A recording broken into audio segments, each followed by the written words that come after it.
misma, expresada con palabras diferentes. Así como en los paquetes de cigarrillos hay una advertencia que dice fumar es peligroso para la salud, yo quiero advertirle que el pensar equivocadamente también puede ser peligroso para la salud.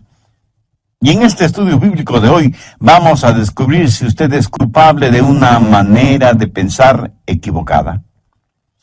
Hoy quiero compartir con usted una fórmula espiritual para enfrentar los malos pensamientos, generalmente producidos por la depresión, la autoconmiseración, la preocupación, el miedo, las iras, el enojo.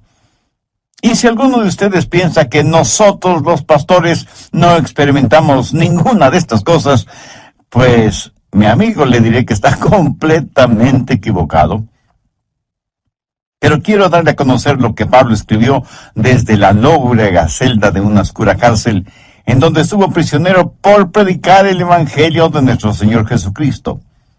Y quiero que escuche atentamente lo que el apóstol dice en Filipenses 4, comenzando con el verso 4.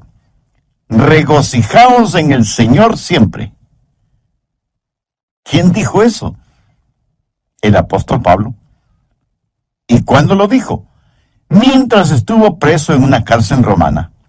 Regocijaos en el Señor siempre. Otra vez os digo, regocijaos. Vuestra gentileza sea conocida por todos los hombres. El Señor está cerca. Por nada estéis afanosos, sino sean conocidas vuestras peticiones delante de Dios en toda oración y ruego con acción de gracias. Y la paz de Dios, que sobrepasa todo entendimiento, guardará vuestros corazones y vuestros pensamientos en Cristo Jesús. Recuerde que estamos hablando de cómo controlar sus pensamientos, cómo controlar su manera de pensar. El apóstol Pablo en el verso 7 dice, y la paz de Dios que sobrepasa todo entendimiento, guardará vuestros corazones y vuestros pensamientos en Cristo Jesús. Pero ahora deseo que preste mucha atención a lo que dice el verso 8. Por lo demás, hermanos, todo lo que es verdadero, todo lo honesto, todo lo justo, todo lo puro, todo lo amable, todo lo que es de buen nombre, si hay virtud alguna, si algo digno de alabanza, en esto pensad. La Biblia dice que un hombre es lo que piensa. Por lo tanto, ¿cómo proteger sus pensamientos? ¿Cómo resguardar su manera de pensar de la influencia de los pensamientos impuros y pecaminosos que prevalecen en nuestro mundo actual? Una persona no salva es una persona que tiene una mente ciega. El Dios de este mundo ha cegado la mente de los incrédulos. Por naturaleza todos tenemos lo que la Biblia llama una mente carnal, y mientras tenemos esa mente carnal, estamos en guerra contra Dios. Así que para controlar nuestros pensamientos y nuestra manera de pensar, ¿qué es lo primero que debe suceder? Pues que nuestra mente carnal sea convertida.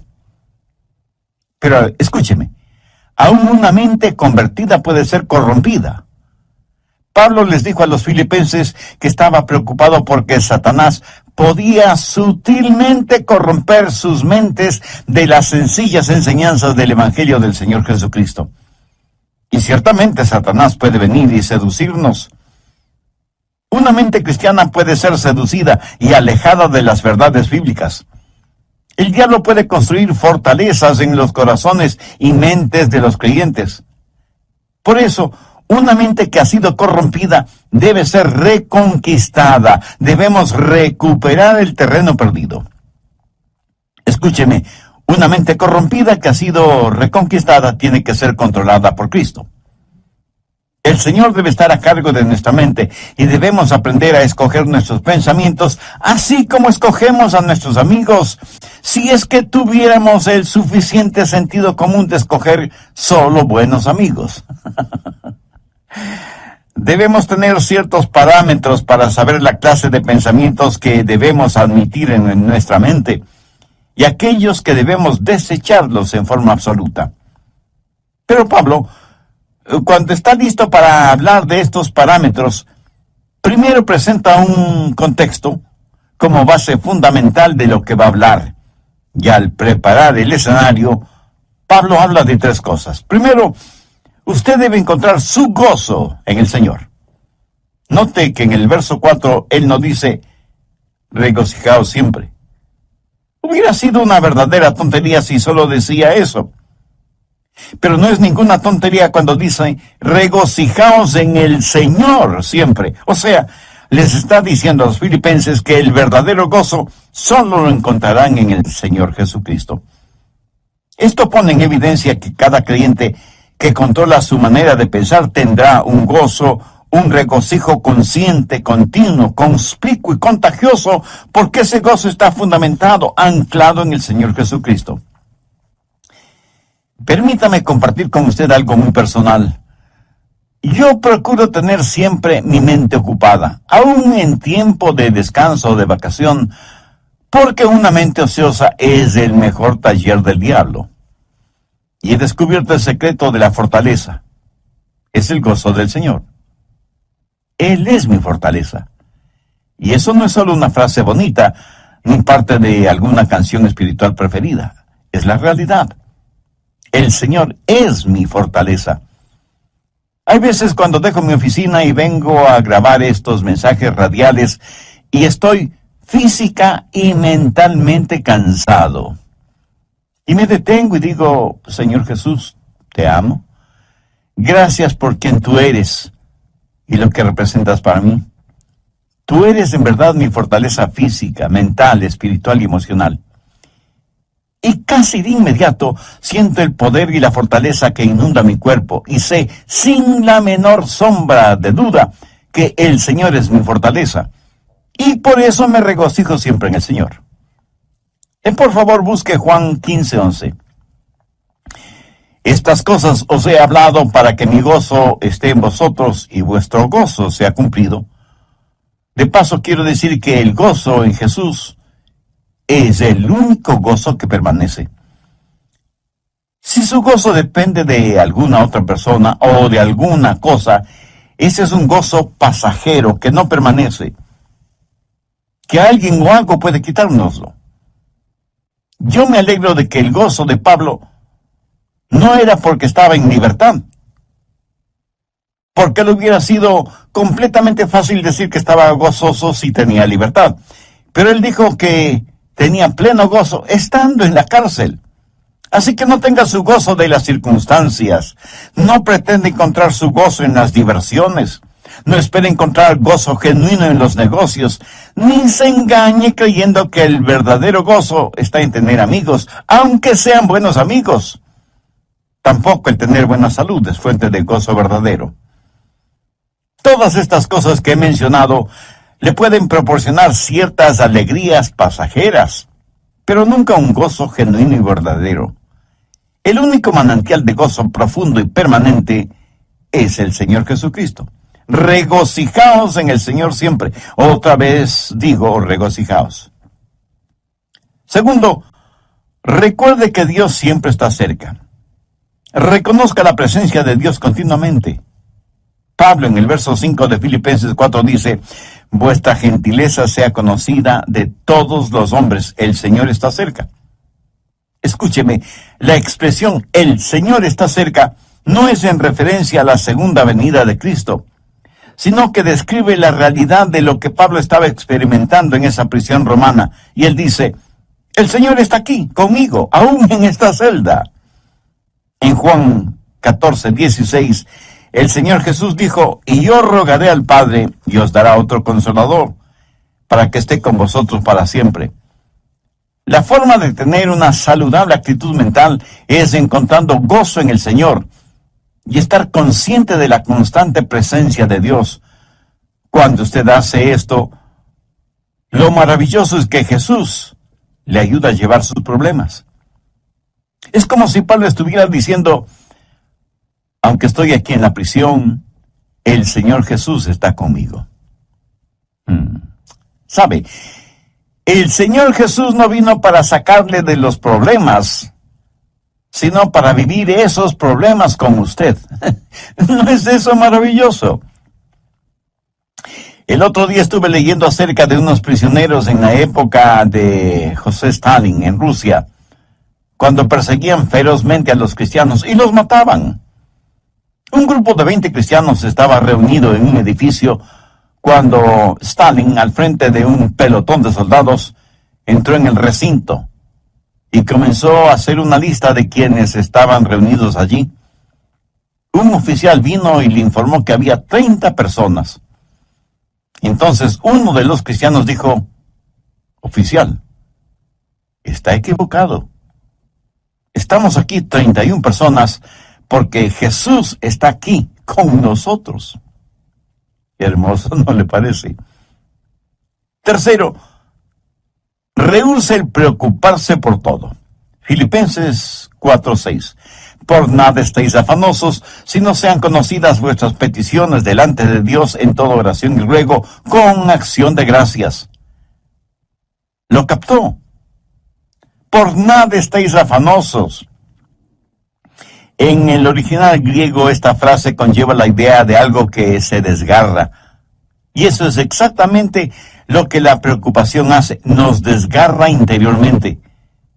En un lado está el temor y en el otro lado está la esperanza, y usted se encuentra exactamente en la mitad. ¿Qué es lo que Pablo dice? Por nada estéis afanosos. En varias de sus enseñanzas, el Señor Jesucristo dejó muy claro que no valía la pena el vivir lleno de preocupaciones. Con las preocupaciones, nadie ha podido añadir ni un solo centímetro a su estatura, ni ha podido solucionar algún problema, o disminuir una carga, o secar una lágrima. La preocupación, mi amigo, no tiene ningún valor y además es una gran pérdida de tiempo. Consume nuestras energías. La preocupación no sirve absolutamente para nada. La preocupación no quita la incertidumbre del mañana, pero sí succiona la energía de hoy y cubre con sus oscuras nubes el brillo del sol de hoy. Jesús dijo que son los paganos los que se preocupan desmedidamente por todo, y que nosotros como hijos e hijas de Dios no debemos ser como ellos porque Dios cuida de nosotros. Pablo se prepara para decirnos cómo proteger nuestros pensamientos, y por eso pone como trasfondo el gozo del Señor, para que reconozcamos que Cristo siempre está con nosotros, para que dejemos de preocuparnos desmedidamente por todo. ¿Pero cómo hacerlo? Por nada estéis afanosos, si no sean conocidas vuestras peticiones delante de Dios en toda oración y ruego con acción de gracias. ¿Tiene usted algún problema que lo considera como un gran problema? Deseo que este mismo momento piense en el problema más grande que usted está enfrentando en la actualidad. ¿Ya lo tiene en su mente? Bien. Ahora, duplíquelo en tamaño. Sí que es enorme, ¿verdad? Ahora, permítame preguntarle, ¿es este su problema más grande que Dios? ¿O demasiado grande para Dios? Por supuesto que no. Véalo a la luz de Dios, recordando que para Dios no hay nada imposible. Y si usted puede orar por las cosas grandes, eso quiere decir que también puede orar por las cosas pequeñas.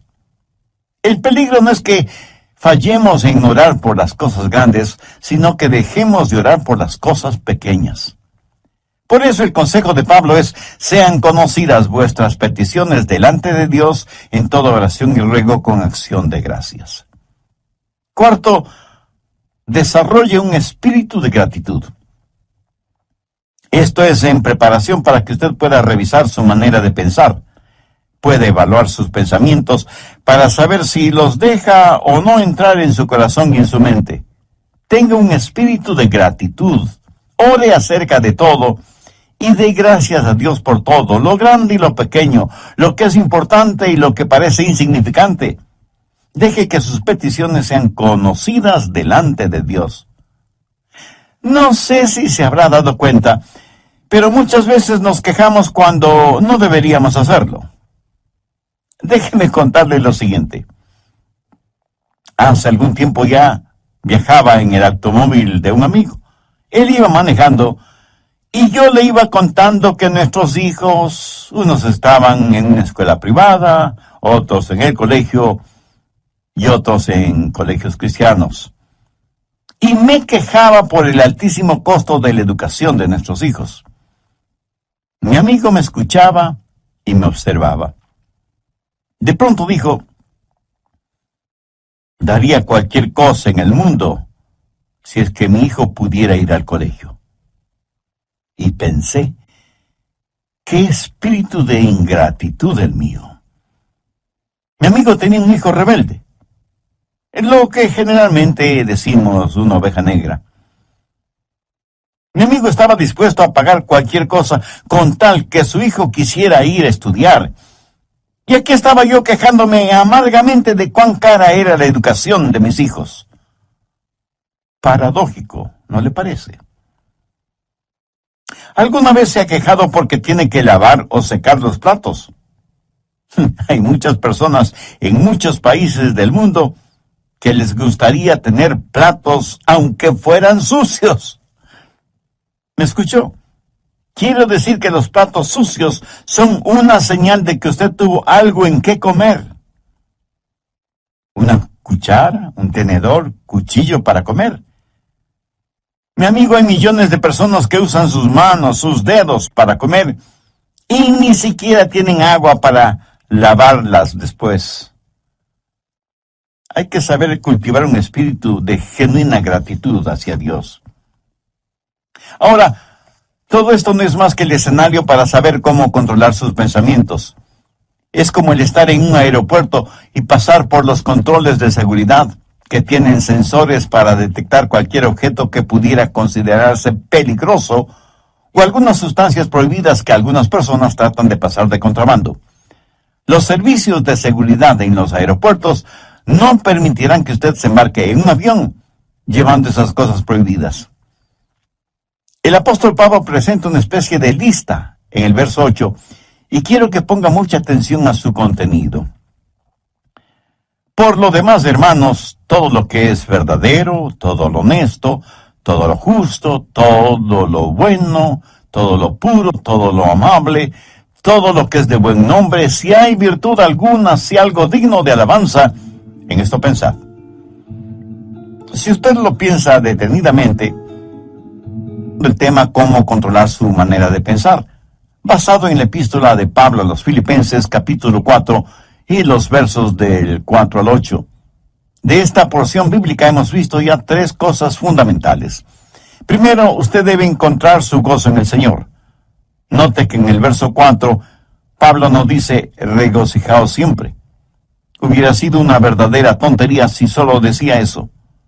Pero no es ninguna tontería cuando dice: regocijaos en el Señor siempre.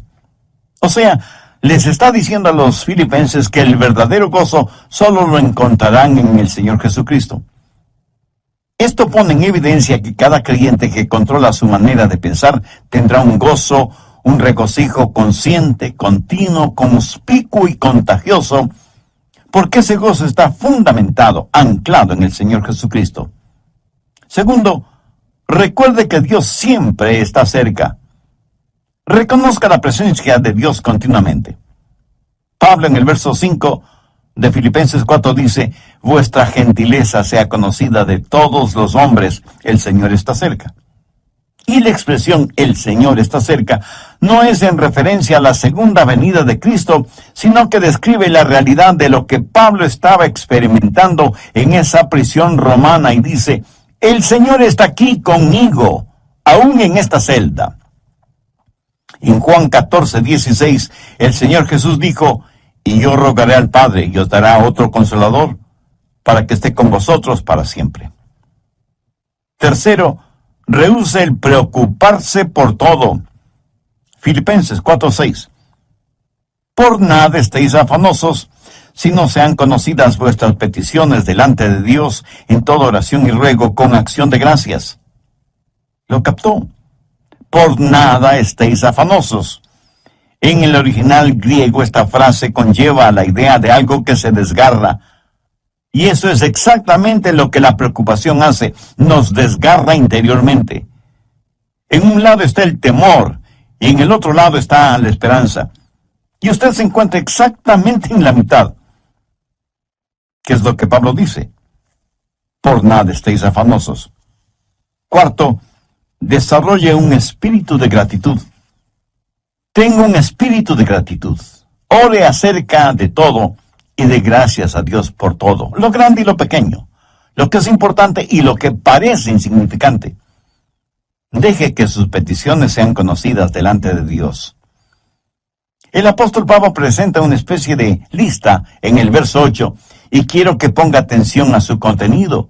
Por lo demás, hermanos, todo lo que es verdadero, todo lo honesto, todo lo justo, todo lo bueno, todo lo amable, todo lo que es de buen nombre, si hay virtud alguna, si hay algo digno de alabanza, en esto pensad. Bien, ahora quiero que note algunas cosas muy importantes. Primero, la prueba de la dependencia o confianza. Aquí debemos hacernos algunas preguntas. ¿Es verdadero? ¿Puedo confiar en eso? ¿Puedo depender de eso? Todo lo que es verdadero.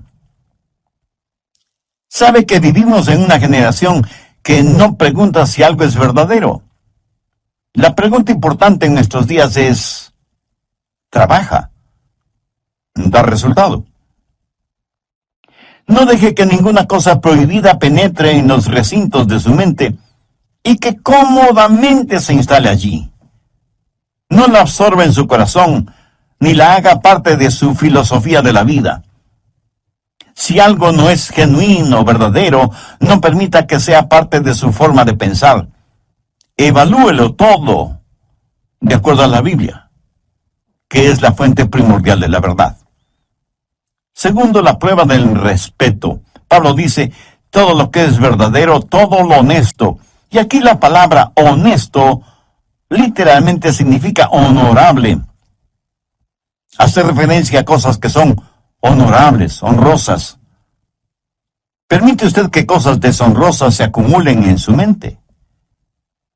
Guarda mentalmente cosas que no son dignas de su respeto. Cosas que no son dignas de que usted invierta su tiempo en ellas.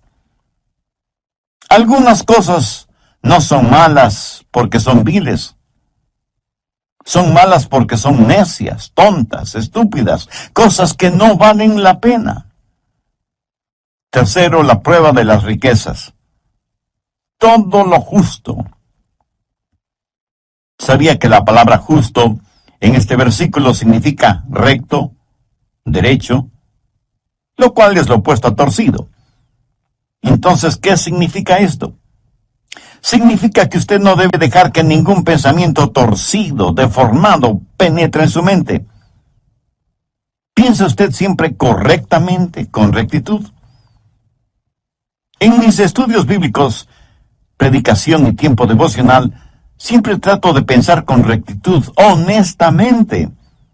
Reconozco que muchas veces dejamos que pensamientos torcidos invadan nuestra mente porque hemos desconectado los puestos de seguridad. Y sencillamente vamos de aquí para allá sin que nada aparentemente nos moleste. Pero Pablo dice que hay ciertas cosas que no deben pasar por la puerta de nuestra mente. Cualquier cosa que no nos inspira confianza o respeto, o que levanta una bandera de sospecha, ni siquiera debe merodear la periferia de nuestros pensamientos.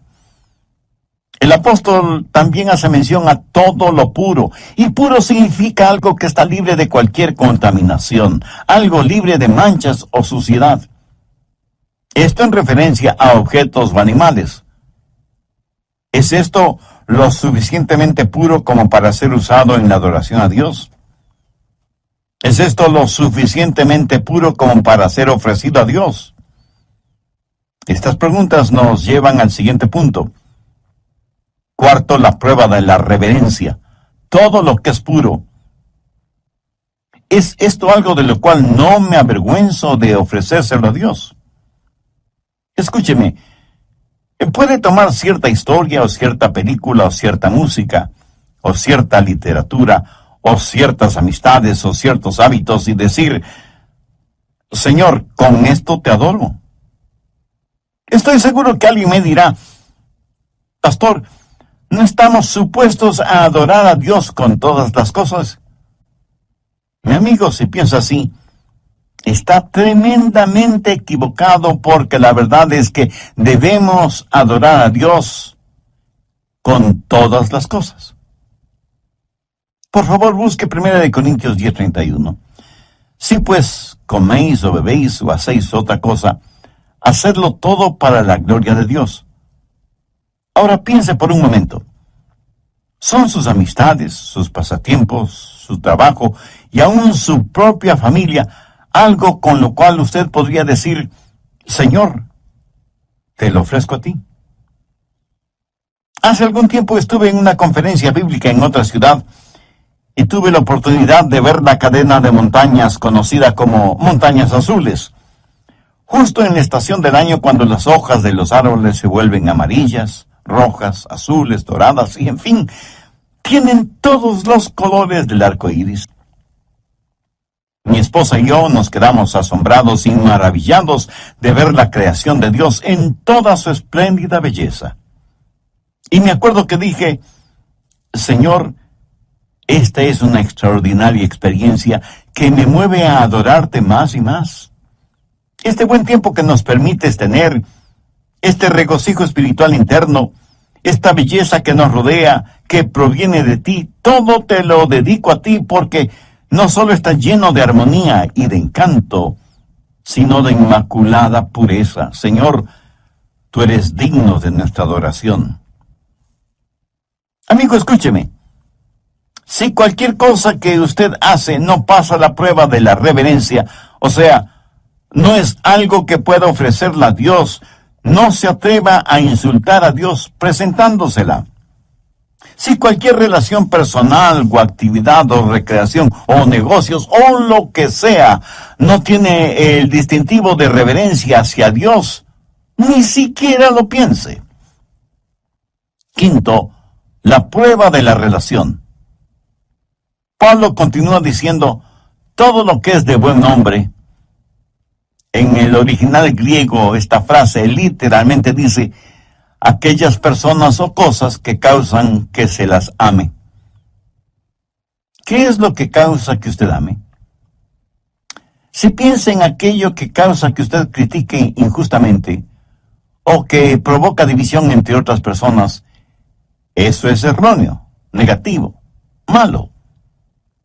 Todo lo que es de buen nombre tiene la connotación de ser guiados hacia el amor. Lo que piensa le guía hacia el amor.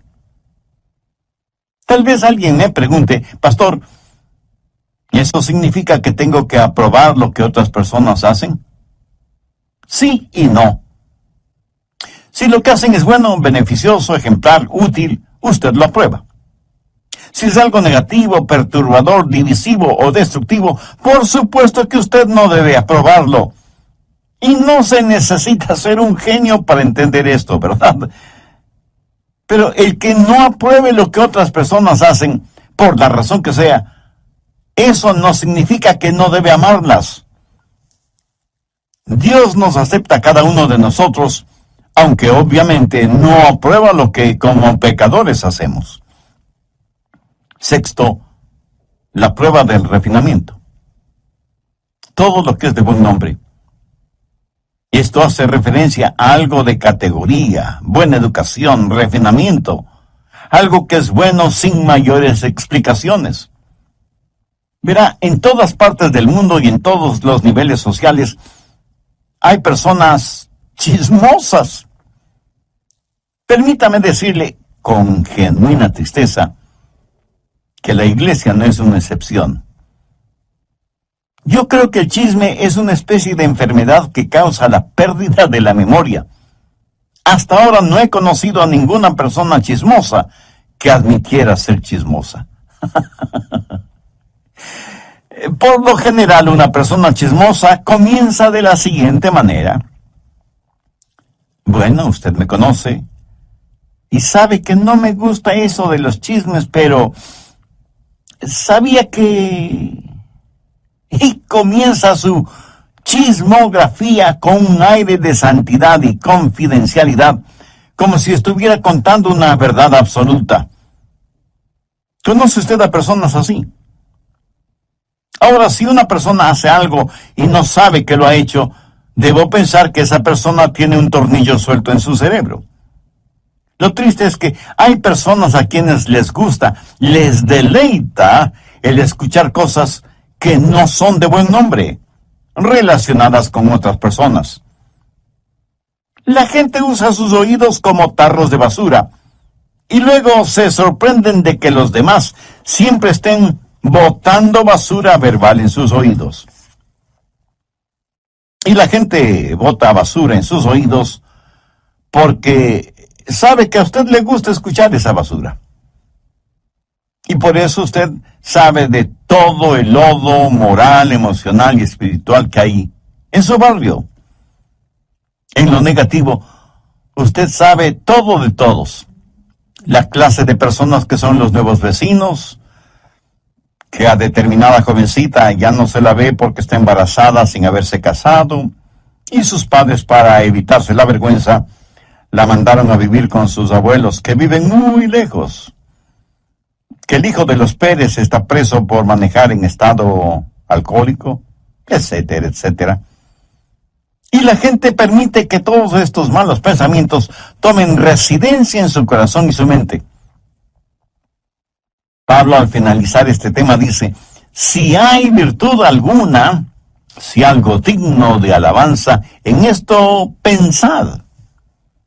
Esto es tan sencillo y sin embargo tan maravilloso. Usted en forma absoluta puede reconquistar, recuperar el terreno perdido si reconoce que hay virtud y que es algo digno de alabanza el pensar en todo lo que es verdadero, en todo lo que es honesto, en todo lo que es justo, en todo lo que es puro, en todo lo que es amable y en todo lo que es de buen nombre. Tal vez lo que voy a decir será como llover sobre mojado, pero tengo que decirlo. Usted no tiene que pensar en ninguna cosa que no quiera pensar. Pero escúcheme, usted debe pensar en algo.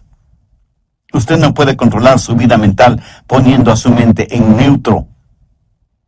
Debo pensar en algo. Y si no piensa en algo correcto, le aseguro que pensará en algo incorrecto. Si usted no está pensando en algo bueno, tenga la certeza de que terminará pensando en algo malo. La fórmula para no tener malos pensamientos no es tratando de no tener malos pensamientos. Por ejemplo, trate de no pensar en un submarino ahora mismo. ¿Está seguro que no está pensando en un submarino en este mismo instante? Bien, la única forma para no pensar en un submarino en este momento no es tratando de no pensar en un submarino, sino tratando de pensar en algo diferente. Y las personas que están tratando de no pensar en un submarino están pensando en el submarino acerca del cual tratan de no pensar. Qué interesante, ¿verdad? El apóstol Pablo, escribiendo a los hermanos, a la iglesia en Roma, les dijo: no seáis vencidos de lo malo, sino vence con el bien el mal. Deje que los buenos pensamientos inunden su mente y mantenga su corazón y su mente enfocados en el Señor Jesucristo. En Filipenses 4:7 leemos: y la paz de Dios, que sobrepasa todo entendimiento, guardará vuestros corazones y vuestros pensamientos en Cristo Jesús. Es casi imposible de explicar, pero estamos llamados a tener la mente de Cristo. Por lo tanto, debemos aprender a tener los pensamientos de Dios en Cristo y utilizar la normativa que Pablo nos da en Filipenses 4 como punto de seguridad por donde deben pasar todos los pensamientos antes de que tomen residencia en nuestros corazones y mentes. Y sea agradecido con Dios por su preciosa palabra. Debemos orar para que nos ayude a mantener nuestros pensamientos, nuestras mentes, nuestros corazones bajo la sangre de Cristo. Entre quienes me escuchan en este mismo momento, ¿habrá alguien que quiera entregar su corazón al Señor Jesucristo? Alguien que quiera ser salvo, independientemente de la edad que tenga o del nivel social o financiero al que pertenezca. Alguien que quiera tener un verdadero propósito para vivir y una firme esperanza a la hora de morir. Si usted puede hacer esa decisión espiritual ahora mismo, si ese es su deseo, lo invito a orar conmigo una corta oración. Mi oración será únicamente para guiarle. Ore con sus propias palabras y puede orar en voz alta o en voz baja o silenciosamente si lo prefiere, pero ore con fe, con sinceridad, con convicción. Querido Dios, reconozco que mis pensamientos no siempre son puros, ni honestos, ni dignos. Y esto revela mi condición de pecador, a pesar de ser religioso. Hoy me acerco a ti en busca de tu misericordia y tu gracia. Señor Jesús, sé que me amas y que quieres salvarme, y que por eso entregaste tu vida en la cruz del Calvario para